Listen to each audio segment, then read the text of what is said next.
ఈ మధ్య కాకినాడలో నాకు అత్యంత ప్రాణ సమానమైనటువంటి మిత్రుడు, అతన్ని ఆ గుండె ఆపరేషన్ చేయడానికి థియేటర్లోకి తీసుకెళ్లారు అని చెప్పి డాక్టర్ గారు నాకు నా ఫోన్కి మెసేజ్ పెడితే, ఆయన్ని రక్షించుకోవడం నా చేతిలో ఉంటుందా?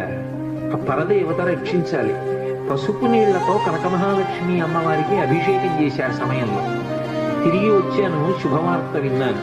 ఆ తల్లి గొప్ప అనుగ్రహప్రదాయిని. ఆ తల్లి ఏమి ఇవ్వలేదు, ఏదైనా ఇస్తుంది.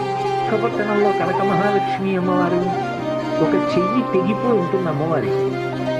మరి ఆవిడ ఎంత అనుగ్రహమూర్తి! అసలు ఈ మార్గశీర్ష మాసంలో విశాఖపట్నంలో కనకమహాలక్ష్మి అమ్మవారి యొక్క దేవస్థానం ఇసుకేస్తే రాదు, అంతటి అనుగ్రహప్రదాయిని. ఆ తల్లి పాదముల దగ్గరికి వెళ్ళి నమస్కరించాలి తప్ప ఆవిడ అనుగ్రహించలేనటువంటి విషయం